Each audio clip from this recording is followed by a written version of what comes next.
Public hearing. I'm ready to get started. Let's start this meeting as regular council meeting of August 16th, 2021. I pledge allegiance to the flag of the United States of America and to the republic for which it stands, one nation, under God, indivisible, with liberty and justice for all.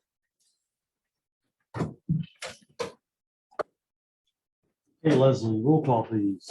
Mayor Laughlin. Here. Councilperson Sexton. Here. Miller. Here. Dean. Here. Goodweiler. Here. Stulman. Okay, the consent agenda is to approve the minutes of the last meeting of August 2nd and to approve a motion to appoint Amber Clevin to the Library Board of Trustees and to approve the claims. Give me a motion, someone. Get started. Second. Got that, Leslie? I think Amber's pretty new to town. She wants to help out, so sounds like a good volunteer. Anything on the claims, anyone?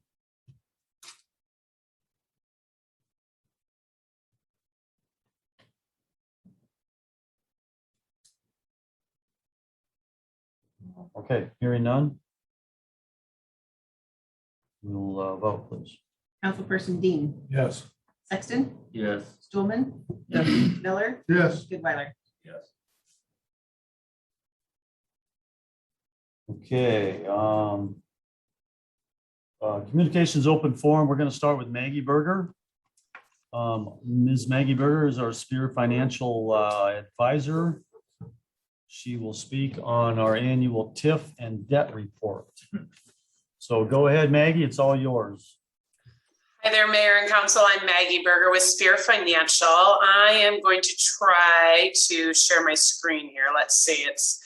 I was just communicating with Nick, and I think that I was going to be able to share it, but now it does not look like I am able to share that screen. So just bear with me here. I think you may have some copies in front of you. In front of you, you've got the red pages of our TIF and debt report. Those pages are representative of the general obligation debt that you have outstanding.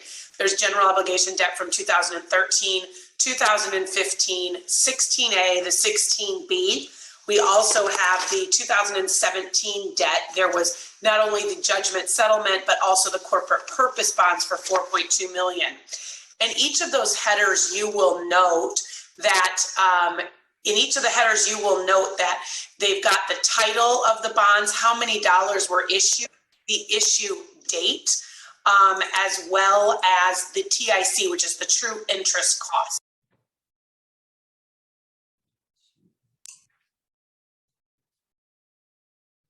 We lost you. Sorry, there, I'm back. So you're back. I think we're trying to figure out the sharing of the screen. All right, here. take your time. That's fine. So in front of you also, on that TIC, that's the true interest rate of those bond issues. Also, the 2013 and the 2015 bonds are callable at this time, which means you would be able to call those bonds in whole or part. So if you had money you wanted to pay ahead on those, you could do that. You also could refinance if there was interest rate savings. Those interest rates are a 2.32 and a 2.2%. So at this point in time, we don't believe that you would probably have a much lower interest rate than that. And so with that being said, we're not looking to doing that. The 2016A and the 16B bonds are callable coming up in the next couple of years, one this coming June and the other in June of 2023. The 2017 bonds, those are the newest bonds that you've issued, and those are out there a little bit longer with a call feature after 2025. That call feature is for your purpose only. The bonds cannot be called in by anyone. The bonds, really is, again, if you could pay ahead, if interest rates were lower than the 2.58 when we get to that 2025 date, et cetera. There in the middle of the second page, we give you the total principal and interest. The city of West Branch has identified through the years, and as you've done these bond issues, you have multiple sources of revenue that you're going to pay these bonds back with. Sewer revenue, water revenue, local option sales tax for those 2016 A bonds. I believe that was for the park project, and you had revoted to use those dollars for that repayment, that project itself. And then some local option sales tax also on the 2017 bonds. And you use some TIF revenue in that yellow column, and we'll get to that on the yellow pages. The total property taxes it looks like that you're levying for, and the arrow is drawn to fiscal year 23, is approximately $205,836. Pretty much in line with where it was last year. We see a little bit of a jump next year and the following year, but those 2 years also we're anticipating some growth in the city of West Branch. So we don't think that that should have a negative effect. The other thing is you can always add to the revenues you're using to pay down the debt service. So if local option sales tax went up, you'd be able to use a little bit more of that. If you wanted to use a little bit more of sewer and water, you'd be able to do that as well. We move on to your orange pages, and this is the revenue pages. This represents the two revenue debts that you have outstanding. Now, I remind you, these debts do not count against your debt capacity. They are both water revenue debts, so they are both being paid with water. The original was from 2005. The next one was from 2007. With those, they are carrying an interest rate of 2% on the first one. The interest rate has remained at 3.25% on the second one, just due to the small nature of that loan that remains. This would be an opportunity. There is always an opportunity at the date that you pay payments, which is December 1 and June 1, that if you wanted to pay off this 2007 bond, you only owe $25,000 of principal. Now, maybe that's not something that you're interested in doing, but it definitely could be something that we could help the city just get the resolution from bond council to do. It's a very small amount that remains. That was a very small loan, really to finish up some projects, I think, that were related to that original 2005 bond. In some conversations with city administration and the engineer last week, I want to remind everybody that you are moving down a path towards getting a sewer revenue SRF loan, a state revolving fund loan for a major sewer project that you have coming up. We had talked to the council about this, I believe, about a year ago. I do believe you've done some rate increases. We're not sure that the increases that you've done in rate so far at this point in time will cover the debt. So we're going to do some analysis. Leslie, Heidi, and I are working together to get some new numbers as of the end of fiscal year 21 to re-look at that probable cost of that project. And then we hope to get in front of you here at a future meeting in the next month or two to give you some background, talk about, maybe where rates need to be going if they need to go up further. The other part of that is we also like to make sure that you're setting those rates high enough that you can not only cover the debt, but in the SRF program, you have to cover a 10% cushion as well. And that just means if the payment is $100,000, we've got to have $110,000 available to make the payment. That $10,000 stays with you, but it's that coverage factor because it's all based on revenues and not based on property taxes. So again, we'll be working, we got some information off to the city last week as we were working through this TIF report and had a really great meeting. And I think that in the future, weeks here, we'll be getting some new numbers off to you guys, having that discussion on how you want to possibly go about raising rates in anticipation of that project. The one other thing I reminded the administration is that when you raise rates sooner than later, and nobody ever wants to raise rates, I understand that.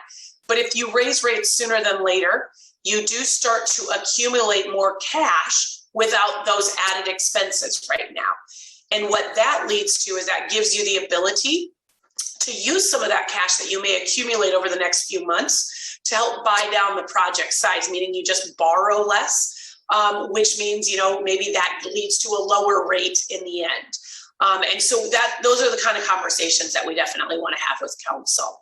Are there any questions about, potentially what, what kind of we need to start looking at from that sewer rate perspective? So my question is, we have projected one more rate increase. Correct. And that's what we're going to be looking at. So we're going to be looking at the end of fiscal year 21's numbers, what your projected rate increase is supposed to be versus where that probable cost is, that probable cost estimate on the project. And like I said, we think there could be an additional rate increase, but we don't know that for sure. And so that's where we kind of want to get to see if you increase over and above with that one more rate increase that's coming, will that get you to where you need to be? Everything is honestly, at this point in time, is an estimation because we don't know where the project size itself will come in. We have a probable cost, but until the day that it is bid and we know what the actual bid price is, that's where things will get, to a point. So what we want to look at is our best estimate right now and see where you're sitting, and then just inform the council if we think there's potential for another rate increase, or we really think that based on the estimated size of the project that we're in a place where we need to be. Instead of a rate increase, could the term be lengthened by 5 years or so? So that's an option. Only the option then falls on we'll say the burden falls on the engineer. You can use a 20-year loan with the SRF for a 2% interest rate. If you want to go up to a 30-year loan or less, it is a 3% interest rate. So the interest rate does start to go up. And also there has to be a useful life worksheet filled out for the project, and the engineer puts that together. The DNR has to sign off on that for anything that's above 20 years to prove that the majority of the project will still be useful in 20 years. And so unfortunately, if there's lots of mechanical issues, lots of pumps and regulators and things like that, sometimes those are what qualify for 25 years because they may go bad. And so it really is the bulk of what the project is. Sometimes they do qualify and sometimes they do not, but that's definitely something that we can look at. We also can look at a structure where we may backload some of the debt a little bit, giving you time to either increase revenues just naturally on your own over the next couple of years, or if we're in anticipation of, let's say, a larger business or some housing coming in that has not already started, where those folks would start paying some additional sewer rates. Again, we can analyze all of that and see where we're at in comparison to that probable cost.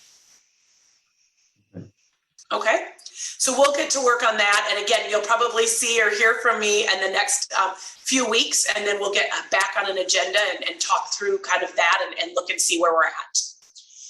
Our purple pages represent any of the TIF rebate obligations that are outstanding for the city of West Branch. You do have that Casey's marketing rebate or Casey's rebate. EMV Holdings is a newer rebate that is going to start paying back in 22. We also have the Meadows Part 4 that is set to be paying back. Now, as far as we can tell from what the county is going to be distributing, the Meadows is really just in year one. And so there's not a lot of increment out there, maybe one and a half houses so far for fiscal year 22 receipts, which would have been valued as of 1/1/20. And so what we're hoping to see is that between 20 and 21, there was more substantial growth, and I think in conversations with your staff, there is more significant growth out there. So we're going to start to see that amount of rebate ramp up a little bit more above the $6,000 that is expected in 22. Again, it all is based, these rebates are based truly on when there is new valuation and when you can pay that new valuation out in the form of TIF receipts. There is low to moderate income, this LMI set aside on the Meadows because it is a housing project, which means that if these are at market rate houses, you have to set aside that low to moderate income amount. We anticipate that amount over time, to be about 33.32% of that $395,000 number. So it's going to be just shy of about $100,000 or just around that $100,000 to $100,000 and maybe $20,000 mark that you're going to need to set aside. And then you as a city can use those dollars for some LMI projects or to benefit folks that may qualify for LMI in your community. So, and that's something that as those dollars roll in, you're not going to lump sum get all of that. It's going to take, 10 to 15 years for all those to roll in. As they start to roll in, we can work with the city bond council, your engineer, one of your COG, your intergovernmental group can help to identify what projects or what you may want to spend those dollars on that would qualify for the LMI. The next pages are our yellow pages. This is the part of the TIF report that relates back to our red pages. This is where we say anything that is being paid with TIF out of those red debt service schedules. Now, it could be the whole amount. It could just be a portion of it. So again, out of the 2016 A bonds, for example, there in the middle, you are paying a portion of that 2016 A debt with TIF. You are also paying a portion of the 2016 B debt with TIF. And you pay a portion of the 2017. Those were deemed eligible to be paid for TIF when those projects were taken on.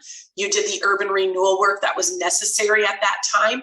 And so those are the dollars or the receipts you're bringing in. And then approximately, last year and this year, it's about $370,000. It does start to drop off as we go forward in the future, but you also start to ramp up some TIF rebate agreements. So it really, these last couple of years have probably been your highest TIF askings, and we knew that. They're going to start to go a little bit down in 2024 if the city does not do anything else that is deemed eligible to be repaid with TIF, or that we're not seeing anything else that needs some money ahead. We have discussed in the past keeping a TIF levy at a certain dollar amount and not letting it lower in 2024.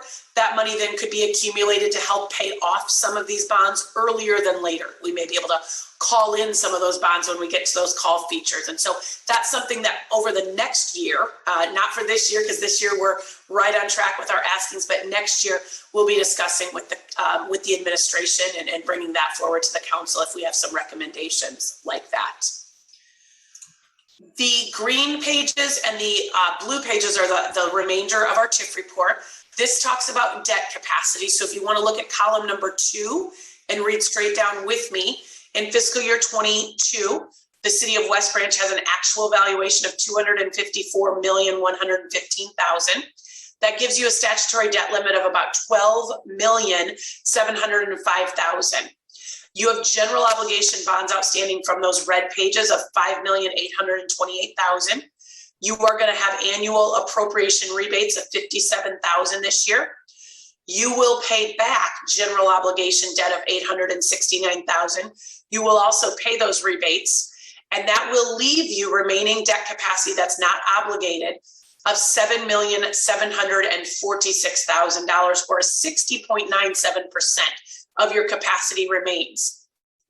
Right off the top of that 12 million, we've taken 20% off, so about 2.5 million. This leaves you with about $5.2 million.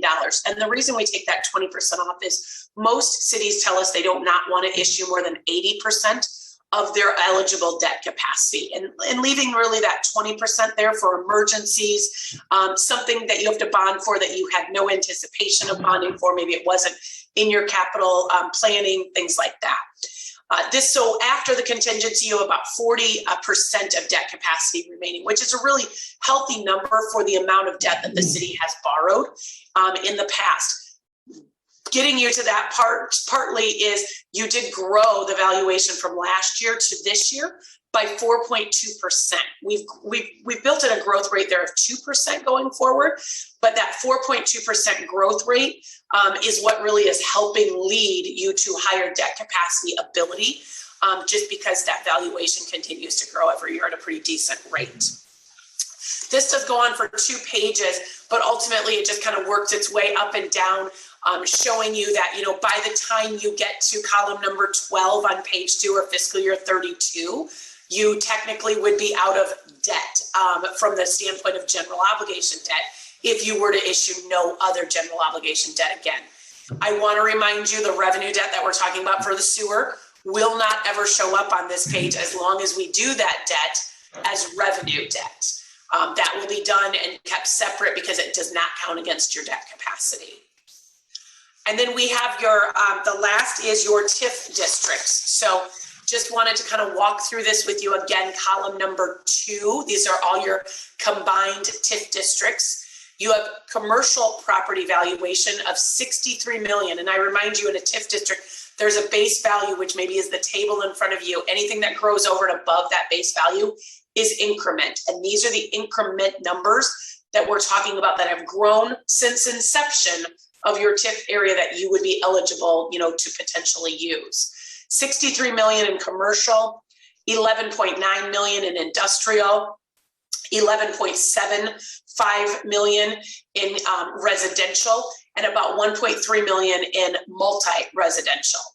We do a rollback on all of those numbers, so we come up with a total TIF taxable valuation right there in the middle of the page of $75,543,452. We're going to take that times the TIF tax rate, which is city, county, school district, minus everybody's debt service levies, everybody's, the school instructional, the school Pebble, things like that have to be deducted because they're protected. So $27.76, that produces about $2,097,000 in TIF receipts. You are using approximately $376,000 for GO debt. You're using $57,000 of those receipts for your TIF rebates, and you're using $82,000 in 22 to pay back the final year of an interfund loan that you did to finish up, I believe, that College Street Bridge project. So this leaves you unclaimed TIF dollars of about 1.581. Now, I'm not telling you that you should go out and get this 1.581. The more TIF you ask for, if there's not growth associated in the TIF district, it could hurt your general fund as well. But I think the main perspective of this is that you're not using all of the TIF receipts. So the valuation that makes up that 1.5 million continues to roll back into the budget of the city, the county, and the school district, giving everybody and showing everybody a little bit of growth every year, which is really what you want to happen when you are taking TIF receipts. The valuation amongst your TIF district properties grew at a little bit lesser rate than your overall valuation. It grew at about 1.578%. So we did use a 1% growth rate. We can have years where the TIF district grows at 5, 10, 15% because one business, one housing development comes on. But then there are years where also it's just a 1.57% growth, which is still a very healthy growth growth amount. This goes on for a couple of pages, and you can just see that you continue to grow in your unclaimed TIF dollars. Again, if you do nothing else or don't ask for any additional TIF receipts, but that's something, again, we'll work with on the city side of things and try to get you guys to a point where, again, maybe you can pay some debt off early. That was always our intent when we were setting up the debt service schedules. You were fortunate that at the time you issued debt, we were able to issue a little bit longer term of debt and still get you a very good interest rate that lessened the payments annually for you. But it also gave us the ability in those later years to possibly pay that off early and kind of get you back up into that 10 or 12 year debt that we were hoping to do. So what questions do you have about this report? I know it's hard when I'm not in person, but I wanted to get ahead of you guys so we could get talking about the sewer project and any other questions and things that you have as we're kind of introducing Heidi to all of this. Leslie's just been fantastic to work with, so we really appreciate how our transition is going here with the city.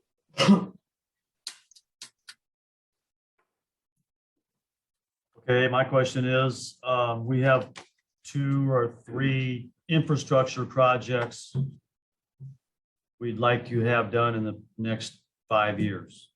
Yep. The water main, Hoover Highway connection, and then Cedar Johnson Road, which are, there's no TIF revenue to be gained from those. Right. They are all in a TIF, all TIFable projects. Yeah.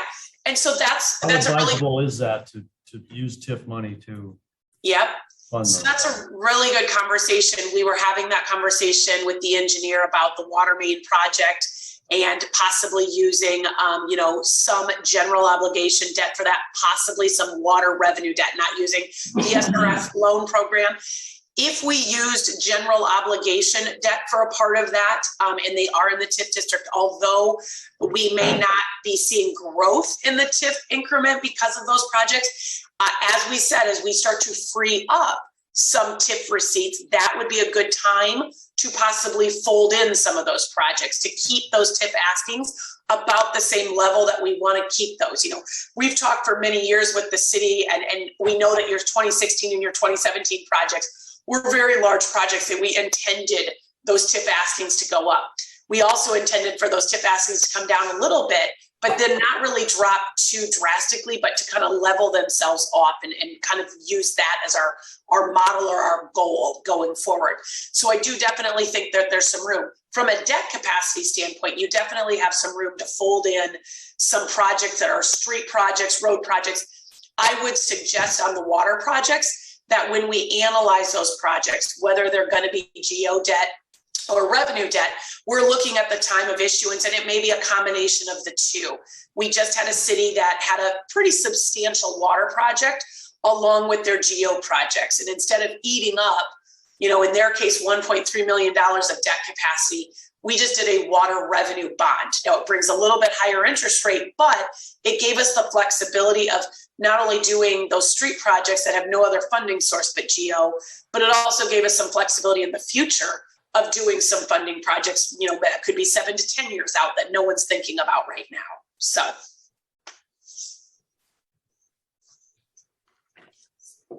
If the federal legislature passes a massive infrastructure bill, would we be in line for any of that? Possibly. Your crystal ball is as good as mine. I would say this. I don't rule anything out at this point in time. I think that having some projects that are ready to go or ready to be final engineering done on them, they've been preliminarily engineered. We know we have to do them.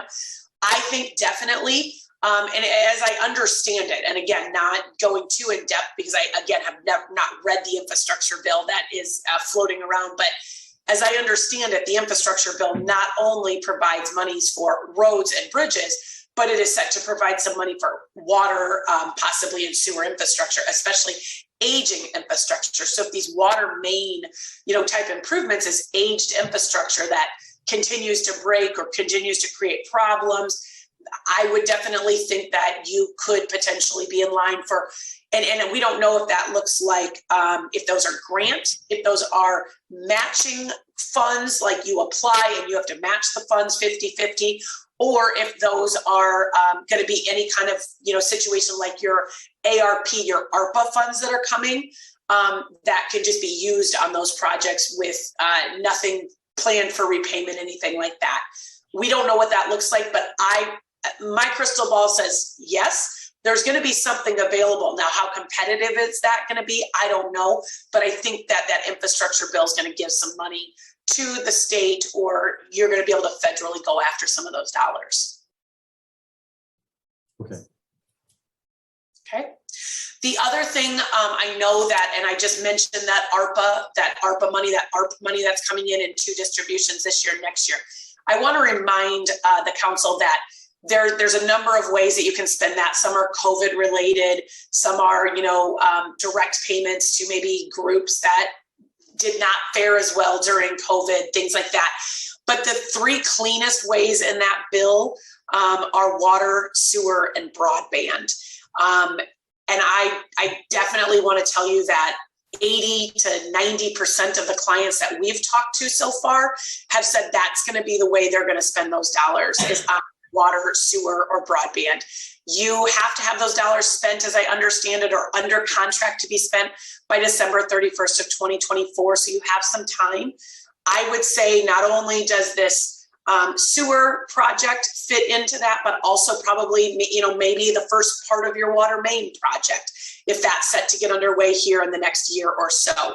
I think there's a lot of details still to come out. And like any federal program, they're going to put it out. They're not going to rush out the details. And then all of a sudden, 6-9 months from now, they're going to say, oh, by the way, you were supposed to do this. So we've kind of been working with Heidi and Leslie to say, you should be tracking those funds, in a separate sub-fund so that when the federal government asks in 4 years, how did you spend that money? You know exactly how you spent that money.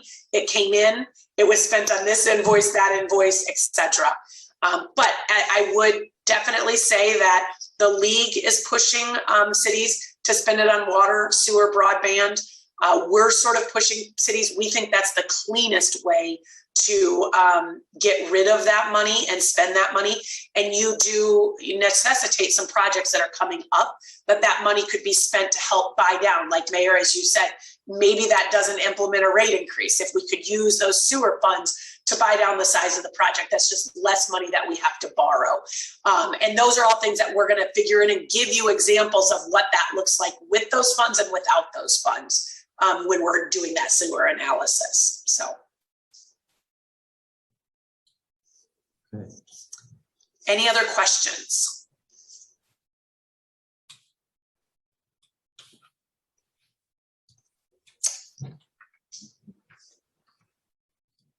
A lot to absorb.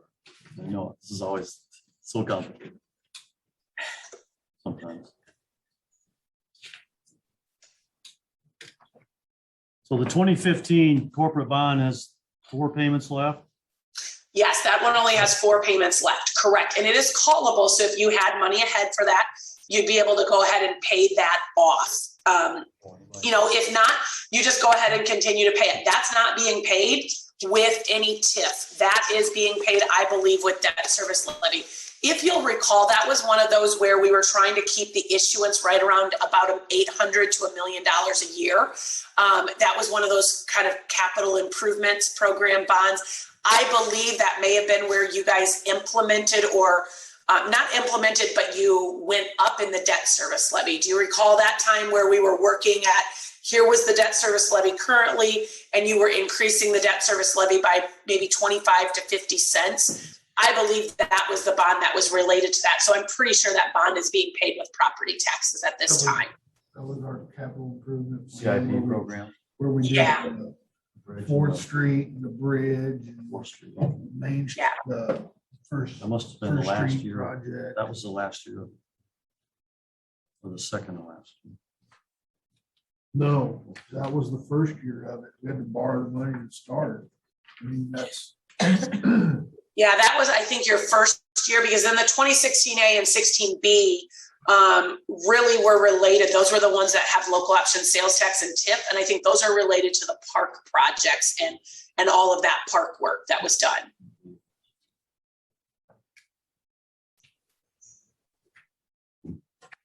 I have a question, just because if I don't answer, and this is not really for you, it's just a discussion for them. If I don't say it now, it'll get forgot. So, remember we raised the rates for water and sewer? Just sewer, Just do we sewer. want to do water and Just sewer? sewer. Just sewer. Just sewer. And the idea of it was to get the level up where it needed to be, or at least stair step it there, so it wasn't such a big jump when we finally found out what the real number was gonna be. And we were gonna piggy bank the money, the rate increase part. Mhm. So would it be to our advantage to take the money that we were piggy banking, if there's enough there to pay the 2007 water revenue bond off? We So- are using that money for engineering services, for the design. We're using that money for the design, the 600,000-ish. Pay for the design services for the sewer. Yeah. That's what we're using that money for. We didn't raise it then. And that was a rate increase on the sewer system. Yeah, that was a rate increase on the sewer system. So to pull that money out and move it to the water, we would need justification to do that. You can do it. You just need the justification. I'm pretty certain you have $25,000 in your water fund, and we'll take a look at that, and that would just save you some interest. It's not going to save a ton of interest, but it's going to save you some interest over time. That, you could, just get rid of that. It's going to save you a couple $1,000s in interest here as we go. So we'll look into that to see if you've got that water money. I'm pretty certain you probably have that water money there. But on the sewer side, you're right. You're banking that rate increase, not only to pay the engineering. So hopefully we could keep engineering or part of the engineering off the loan balance, but also to help buy down. So, whenever you buy something new, like a car, you can use a loan and cash. And the goal is, if you have some cash to use, that's just less that we have to do in the borrowing. And that's kind of where we're talking about those ARPA funds, talking about any cash that you've built up with a rate increase, using those, and that will keep the loan size smaller. And the loan size, if it's smaller, that may not then need another rate increase. That may, your rates where you've set them may just be sufficient enough, or may actually be more than what is needed. And so that's kind of what our goal will be there with those cash dollars raised. Yeah, the idea of increasing the sewer rate was to get it to a point where when we get the cost of the thing, that the sewer revenue would be paying for the debt. We had to prove to the state that we were. Correct. We're not even So we were at the close. level. We're like halfway to the number that we came up with that it was gonna end up being. Cause it was like 12 or 13 bucks per 1,000 gallons or something, where we were gonna have to pay for that. Yeah. In the original paperwork. Yeah, we had 2 or 3 different scenarios, didn't we? Yeah. Yeah, when we turn it into the state, we have to prove up that you can pay that debt with the revenues of the system. And that's really the net income of the system. It's the revenues minus the annual operating expenses have to equal 1.1 times what that debt payment is. And that's where we're going to work with you and just see where you're at and see that if you're here so far and you have one more rate increase that's scheduled to happen, will that get you to where you need to be? And if it won't, then is that when we implement cash resources? Is that when we, how do we make it that hopefully you don't have to raise rates further? Or if something in the project has changed and now the project size is bigger, those are the things that we need to analyze for you sooner than later, because we'll turn in the application and the pro forma that says, yes, you're either at those rates or you're going to get to those rates. For me to turn that in, I really need to have that conversation with you. I can't just blindly say, oh, sure, they're going to do this. We need to have that conversation of what that looks like. And we turn that application in and that pro forma after the bid is received on the project. And we think invoices are going to start coming into that project. So we got a couple different options in our toolbox to raise that money. We do. I mean, we honestly do. You have options of raising it through usage. You have options of raising it through flat fee. We have the option of looking at the cash balances in those accounts and determining, well, could we just make the loan size smaller and use some of the cash balance? We don't want to run you out of cash because ultimately little projects come up. Something goes wrong and it's a $10,000 fix, and we want you to have cash to be able to do that in those sewer funds. But we also can analyze, because I do know that you have been raising rates. So hopefully those rate increases have really, just like you said, kind of been banking and building up. And that's going to give us the ability to hopefully not have to borrow as much as we thought you were originally going to have to borrow. The ARPA funds was not anything that any of us were considering. And so having those ARPA funds coming in makes a difference in that loan size. Does anybody know what an ARPA fund is? American Recovery. It's the one in the beginning. So, yeah, it's the one that got signed in March. And so you've probably gotten 2 or 3 distributions. If you ask for anything for added COVID costs over the last year, this one was the one that had all the money in it for public agencies. It was like $50 billion for public agencies, and it ended up being everybody was getting a distribution. If you were entitlement city, which is 50,000 or above in population, you got your money direct from the federal government. If you were under 50,000, it came through the state, and your city has made application. Everything's been approved. You're set to probably, if you did not receive that money yet this week, you're probably set to receive that money or the first part of that distribution. It's in 2 distributions this summer and next summer. You're set to probably receive your first distribution, I would say, in the next 2 to 3 weeks. We haven't got it yet. Or they kept saying, we got this check. We haven't got it yet. Cool. I think we're in line for 260, 270, 270,000. 300.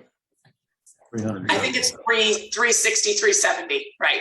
In total, about 180 each half. So yeah, sorry, this is Heidi. So the first payment's going to be about $183,000, and the second one's about $187,000. Fantastic.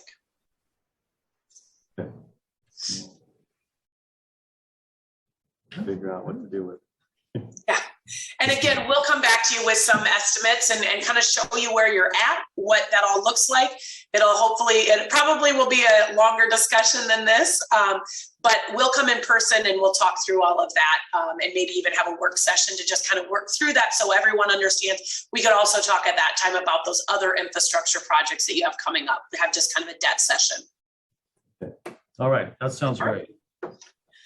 Thanks, everybody, very much for having me. Nick, I will make sure and not drop the meeting before I exit, okay?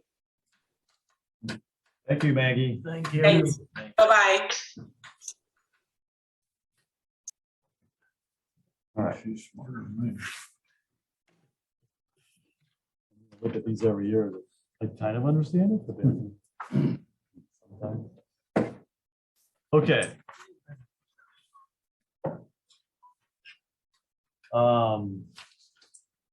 Not entirely sure. We're doing okay. We are going to continue the open forum communication section and listen to Parkside Service, Mr. Barnhart and Mr. Hosier. I guess, Davey, you want to go first? Go Basically, ahead. Come up to the podium, please, so you can be on camera. basically, you guys, I'm here to talk about buying the Casey's lot from you guys.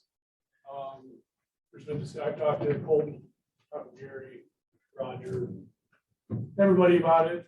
Basically, what we're looking to do is make a parking lot.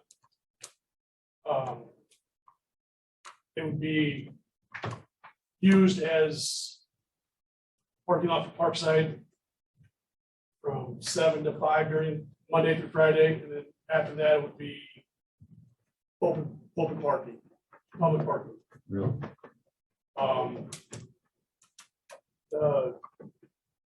Basically, what we really need to know is where we stand on it.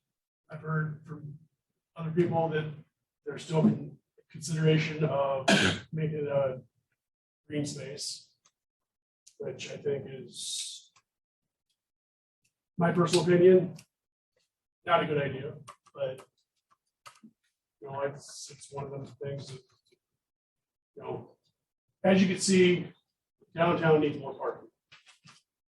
Whether it be for events, we only have 2 big events during, Christmas Fest and Hoover Fest, but still, we could always use more parking. So I guess basically, I need to know what we need to do, or what the next step is to move forward, or So after the meeting tonight, we're going to go into closed session and we're going to talk about it. We're either going to come up with a price we want to sell it for. We'll not sell it. We're going to talk about it. There's a little bit of pressure not to sell it. A little bit. okay. So that's out there. Um, Keep it within the city. I would say, I think we should, the sidewalk has to be done. period. Right. Sidewalk, both two sidewalks. And It's got to be done. And that's that was something that was also brought up. I will say, if we do come to terms, the sidewalk would have to be the last part. The sidewalk and approaches, because if you want us to pave it, trust driving over the sidewalk, and all it's gonna do is bust it up again. So well, given the traffic that not alone you would put on it, it would probably have to be a 6 or 7 inch sidewalk. right. thick, Well, and period. yeah, I've So- talked to a couple different concrete 7 contractors. They're thinking, 6 to 8 inches. So no less than 5.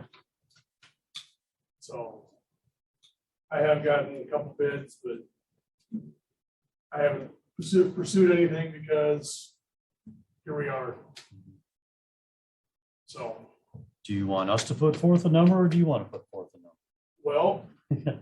at this point I'm in hoping we'll time, come up with something tonight after that. at this point in time, you know, it don't really matter. I mean, obviously, it is just a parking lot. It's not all that big. So I mean, You don't need to know right now. right. You know, I mean, it's just, it's very convenient for us during the day. Because as you can see, we're not slowing down any, we're getting busier and busier. And I don't foresee it getting any slower, of course. So the extra parking is going to be very beneficial for us. So, and it, you know, it'd be beneficial for the city also. Okay, let me ask this. Apparently it cannot be zoned as a parking lot or made into a parking lot. The only thing about it, You can't, because they don't own it, adjacent property. Can it be a parking lot privately owned under a special exception? Could that be allowed? I think it can't be by itself, but it can't be a parking lot as its primary use. Now, I gotta look at the code and see if there's a way that can be, there's probably a way you can do it since it would be attached as a business, which is across the street. But not contiguous. It does, I think there's a way you can do that if it's not contiguous. There's that little bit of hurdle we got. to overcome. Right.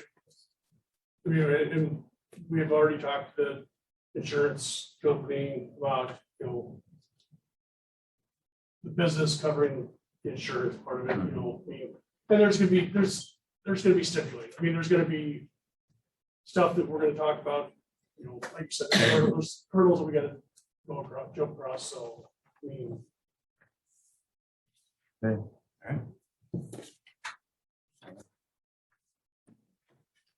Same topic, Bruce. Go ahead. Bruce Barnhart, Main Street property owner, Main Street business owner. I just want to voice my support for trying to work out a deal with Parkside. As he pointed out, a lot of the Main Street businesses have parking issues. Luckily, us farther down the street, we have a lot of parking behind ours, so it's not an issue to us, but I think it would be good for the city to try to work with the business owners where there's a unique opportunity like this. I'm definitely not anti-park, as probably most of you know. I support that kind of thing, but I feel that having bigger parks versus something this small, because even if it's a park or a green space, you have to take the sidewalks and the frontage out of it, which does make it relatively small. And I think that adds, inconvenience to city maintenance. And in this location, I mean, it wouldn't be a big deal for law enforcement because it's pretty high outlook, or it's exposed anyway. But I think we just should consider grouping things together and having bigger green spaces rather than a bunch of random little ones. So I just wanted to voice my support. Thank you. Points.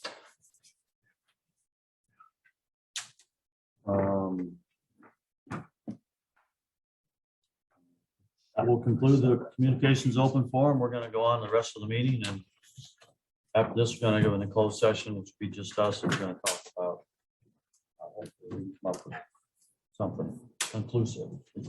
We've been talking about this for a long time. I'm getting tired of it. All right, we're going to move on. Item 7A is a resolution 2030, accepting the deed from Cedars Edge Properties LLC for right-of-way for Serenity Circle connection to Cedar Johnson Road. Someone give me a motion. So moved. I'll second. Okay, so this is a quitclaim deed. It is, and this is just a piece of property that is always connected to Greenview Circle before any of the development's gone out there. And That's right. here's questions about who's, surprised that he actually owned this part. So basically, the developer has put in the connection to this piece of property that he said he was going to do. So this is the last step is to accept the deed. So it will be in the city's name finally, even though we've been, maintaining that for ages. So this is just the last step to complete that. Yeah, and I should say for full disclosure, the property owner is Councilperson Jerry Swanton. For full disclosure for the public. I support this. Any other comments? Let's vote, Leslie, please. We got a motion to accept, right? Yes. Yeah. Councilperson Miller, Yes. Dean, Yes. Stulman, Yes. Sexton, Abstain. Goodweiler. Yeah. Okay. So that's just means this claim deed gets signed. Those are so easy. Why are they always? the quick claim? Title's kind of messed up on that. We'll put it that way. It's just the county doesn't really even know. That's why we're getting a deed, just in case. What's next? Resolution 2031, authorizing the submittal of an application for funding through the Clean Water State Revolving Fund via the Water Resource Restoration Sponsored Project Program. Give me a motion, someone. Talk about it. So moved. And Nick. Dave, I could try to explain this. You want to? Wait, much better than me. Evening. As part of the SRS sponsored project application, we need to have a resolution from the council authorizing our application.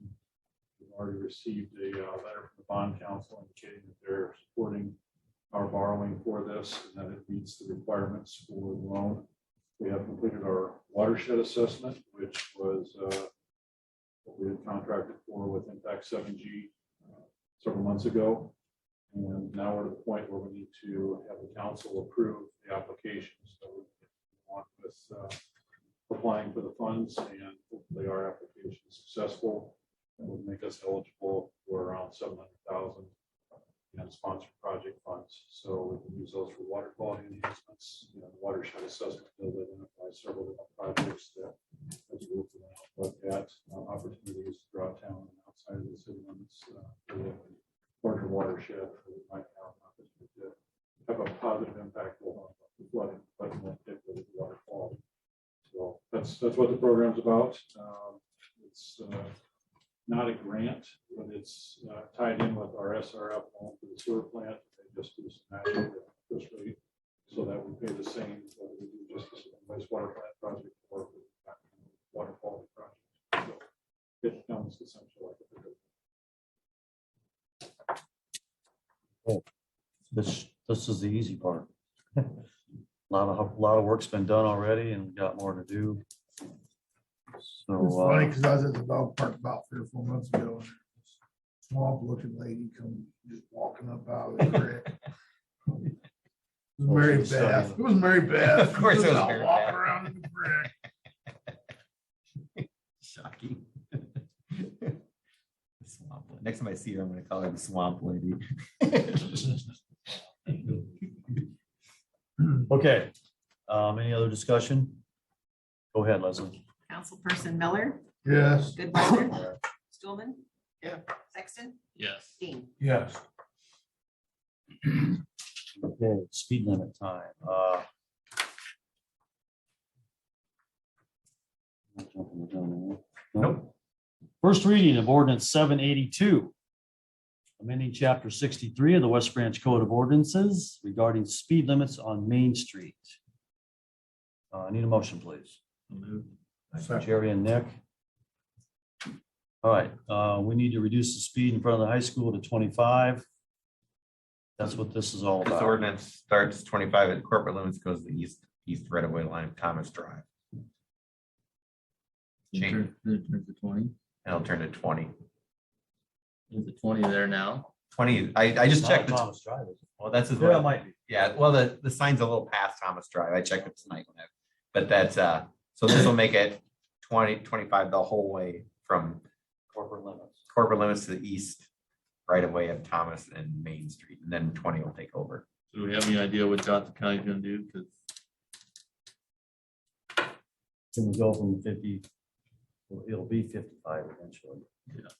I would 50 to assume by the 25. time that happens, They'll just have to we'll have a because reduced speed. Yeah. And do we have to do anything with Johnson County to Well, we make that should just happen? tell them that they should, I would assume they would put a, speed limit slows, coming ahead. we'll reduce to 45 and then 35. Just like coming out. Take the route enough. Bottom line I is, don't even look at the stop signs. I know I'm gonna, or the speed signs. Yeah. So I don't even know where they're at, but You just drive as fast as you want. I did check them tonight and I was making notes. So the 20 is right past Thomas Drive a little bit farther. I mean, for Yeah, coming in on Johnson, Yeah. County, when it gets to the county line, is there any reduction signs at all? yeah, there's a speed reduction ahead sign. Just before the curves, And that's it. just before Cedar Johnson. Yeah. It doesn't I mean- say you're going 55. It doesn't say you're gonna be, all of No. a sudden now you're gonna go 25. No. No. Most. Yeah. Most And so- towns that I come in that you're doing 55. Yeah. You have a reduced sign, gets you down to like 45 and then 35, Right, Yeah. long before you get to the 25. right. So we're talking clear back, right off the corner probably. Yeah. We're gonna let Cedar or Johnson County figure out their portion of it. We need to do our portion. But They'll figure out. we're their- gonna have the speed limit before they Do their change their project. speed limit. I think that's. I think that's piss poor planning, to be honest with you, to just do this and just assume that Johnson County is gonna do their part. I agree. The effort to reach out with Johnson County and say, this is what we're planning on doing. What is it we need to do? How can you help us? I mean, how hard is that? And to go through all this and that's a very unsafe situation, going from 50 to 25 without picking up the phone and making a phone call.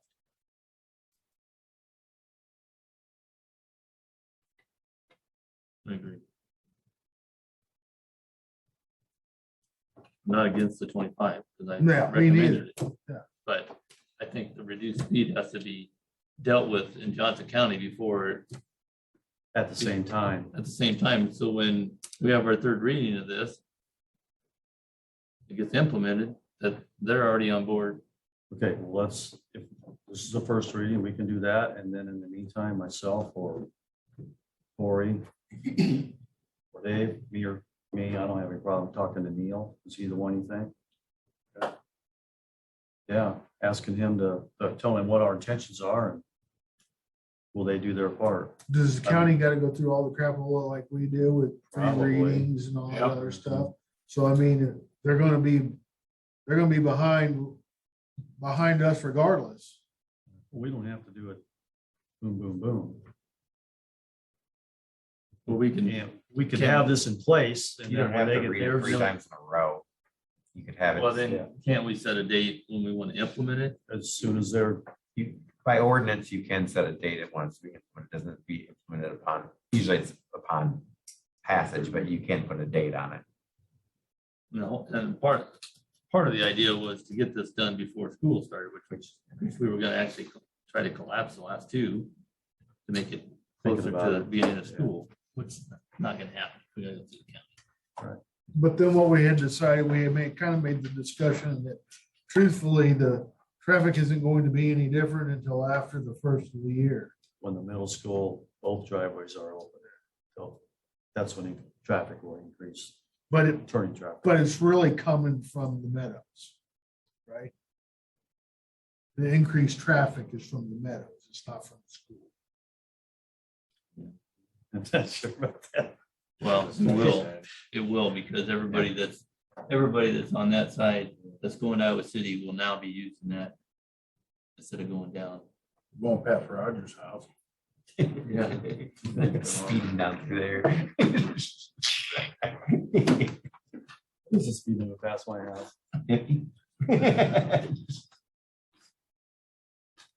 Okay, so I'd love to get this first reading done tonight.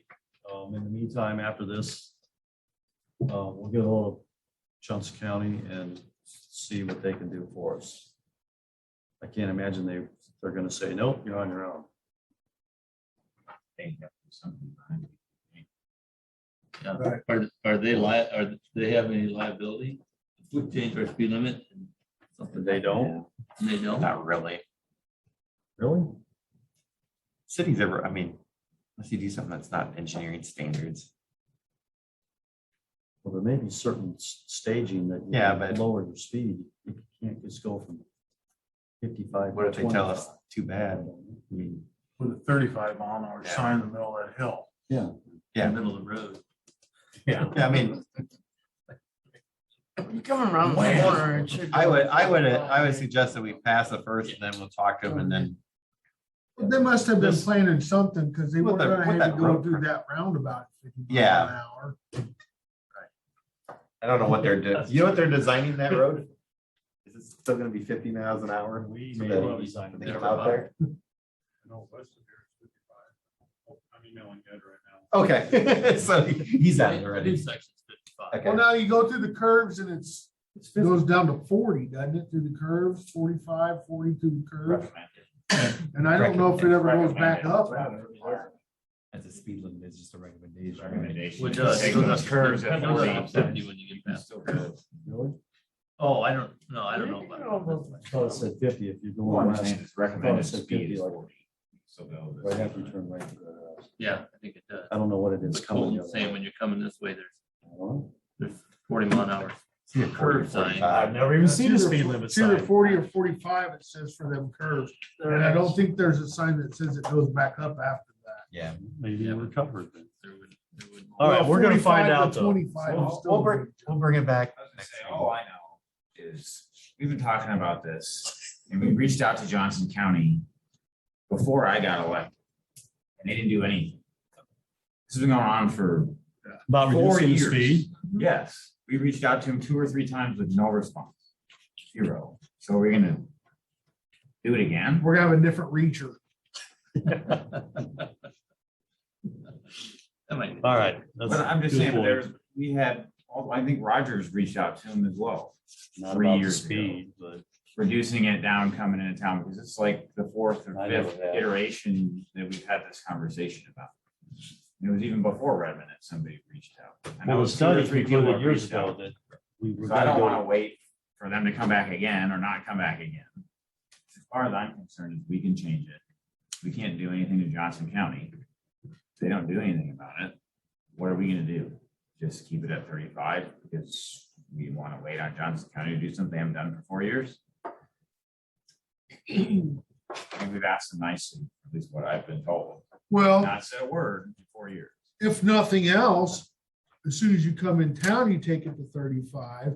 And then between, I mean, you can go 150 feet or whatever, and then Yeah, put do it the again. 25 sign in. I mean, we could do it like that. It would look stupid. But I mean, if at the end of the day, if that's what we gotta do, then that's what we gotta do.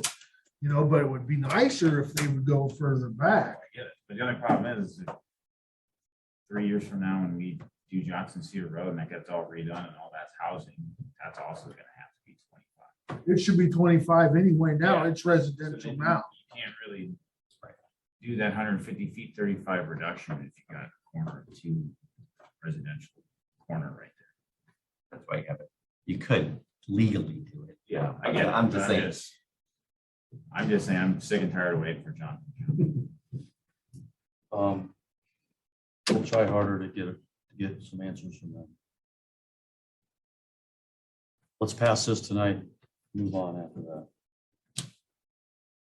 Any other discussion? Go ahead. Councilperson Sexton, Yes. Goodweiler, Yes. Miller, Yes. Dean, Yes. Stulman. Yes. All right, trees forever. We had a presentation, was it at the last meeting? About participating in this visioning program. Do we have a deadline on this? Pardon? Didn't we have a deadline on this? It No, needed to I be- can't. The application has to be in by like September 15th. Yeah, right here, September 15th. Okay, so here's the deal. Our next meetings. That's when they need to be, our next meetings. applications are due and postmarked by. She very much urged a council person or two, one of us, be on this committee. As much as I would love to, I don't want to. Okay, so unless we get a buy-in from, and I don't mean to put any pressure on you tonight. You can tell me later or not, but. I nominate Tom. You guys. We're gonna have to back out. That's all there is to it. And it'll come up again next year, I suppose. I suppose there's a chance we could find some tree people around, which shouldn't be too hard, but I thought you made it It's sound not like really she- about No, it's trees. not now. trees. that's right. That's Planning. right. I thought you made it You're right. kind of sound like it was more A they visioning. have a meeting and invite the community and try to get the. So I'd do it as long as it's not one of those where they want to meet twice a week and they want to drag it on forever, and ever. The meetings are 4 hours long. You know, I'll volunteer if they want to meet once more. Well, there would be a charrette or maybe two, kind of like we had with the. 5 or 6 different. I'm thinking over the next 6 or 8 months, it's 4 or 5 meetings. I'll do it as long as I'm still here. And the meetings are at night, not, Well, they'd be at night. They'd be, I'm sure they would, because there wants to be other community people there. It needs to be. And one their meeting in November. I think our first meeting was in November. I think. After November, nobody wants to meet because it's Thanksgiving and Christmas. I'll do it. Okay, well, I guess that's good to hear. I'm encouraged. You know, I can try to be there. I too. think, I really think the community needs to start voicing their opinion and helping us make decisions on where they want this town to go. And from the way I understood this program, it's community input. So that's what I want. So I'm all for it. Because I want to hear what the community has to say. I want to know where they want to go. I Well, got I know Jody they and want a grocery store. potential Colton. then. I ain't running a grocery store. All right, that's all we need to hear. So I think we'll move forward with it then. Who's filling out the application? One of us will make the call and figure out what's next. No, it sounded like the application was going to be completed between Melissa, their representative, and Matt Goodale. Oh, okay. So they'll help complete the application. I'll just let them know that we've got a couple volunteers to participate and then. Melissa's gone for a week, I think. And are we earmarking the 2,000 out of Matt's budget? Yeah. He's gonna. Apparently, he told him so. I think. Is that this fiscal year's budget or next fiscal year's budget? It was $500. $2,000. 2,000. I thought it was 500 a year for 4 years. That's the other one. There's so many of them. everybody. That's the. Yeah. And Like an and it's earmark. not money Yeah, that it's was, the same that's sort of gonna be thing. spent on it, it's just money that we have to show that we're gonna Yeah, earmark. it's We'd be willing to earmark it for, but actually. it's probably I can clarify quick. Melissa asked me to hop on to reiterate that I'll be drafting the application, working with Melissa and Matt. And if there's anything else that we need to know from council or from city budget wise, we'll ask and get that done by the 15th. But I'm excited to see some council buy-in. And I think the $2,000 commitment was towards projects that are identified throughout the visioning process.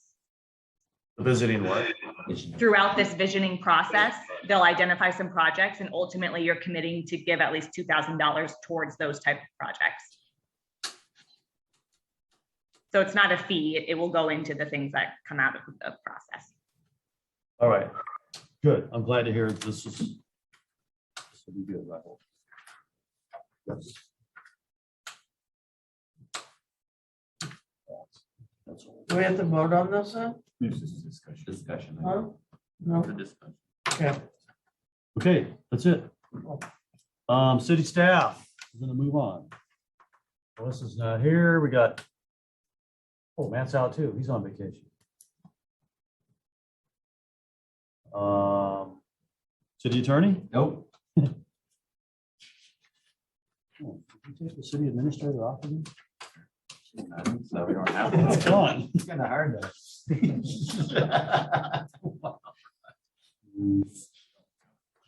I know, you said administrator. All right, what have I got? League of Cities is coming up in September. League of Cities Annual Conference, it's in Coralville. 14th and 16th. Wednesday, Thursday, no, it's Thursday, Friday, Okay. or Wednesday, Thursday, Friday. Next 2 weeks? Is that next week? That's, it's like.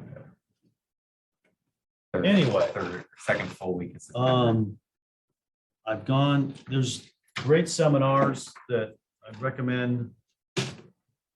Go to leagueofcities.com, iowaleagueofcities.com, I believe. Pardon? Iowa, www.iowaleague.org. Roam around in there, find the conference, and there's workshops. That I think I might plan on attending 2 on Thursday afternoon and Friday afternoon. And that's what I want to go to. I wish they had a TIF conference, or seminar, but I didn't see one this year. Where's it at this year? Pardon? Is it in Cedar Rapids? Coralville, Coralville. at the convention center. Yeah, so it's so easy to get to. Take the afternoon off and go. I may think about going to the mayor's breakfast one of those mornings. Never been, so. That's all I got. Anybody have anything else? I had a comment from one of our community residents, said they were very pleased with how the Hoover Days went. The room was nice, neat and tidy. Yeah, it went very smoothly, once again. I've had lots of comments on the fireworks. They loved the new location. They thought it was a great show. On a negative, I was very disappointed in All American Concrete. 4th and Orange or whatever, that was all supposed to be done before Are they waiting on Hoover caps? Days. What? Are they waiting on caps? I'm wondering. Waiting on something, but I'm wondering if they're waiting on the fabrication of the cap to go in the storm. yeah, they probably should have planned a little bit further ahead. Well, at least from my development, they can't make those until the structure's in, and Oh. they make it off of that and your They street. should have put the structure in quicker. Well, you gotta- They had You ample gotta have, time. you They gotta had have the ample street time. in, all that measurements have to come off the street, so that's probably. They had- That's my guess. It sat there for 2 weeks with nobody Yeah, doing I know. nothing. But it was more of a last What? minute at least. Yeah, at least. And I noticed what you were talking about. It's not terrible. It's not It's terrible. not terrible. Good thing there's a stop sign there. You'd be picking bumpers up all day long. It's definitely different. Yeah. Definitely different. Yeah. Going Pretty Well, that's the, gradual for a that's the long new time. world. You gotta have a level sidewalk. It's not as bad as getting on the interstate. Hey, they shaved that down before. It was like airborne. It was kind of fun, actually. Dukes of Hazzard. Anybody, anything else before we go into executive session? Motion to adjourn. So moved. All those in favor say aye. Aye. Um, Anticipate any action.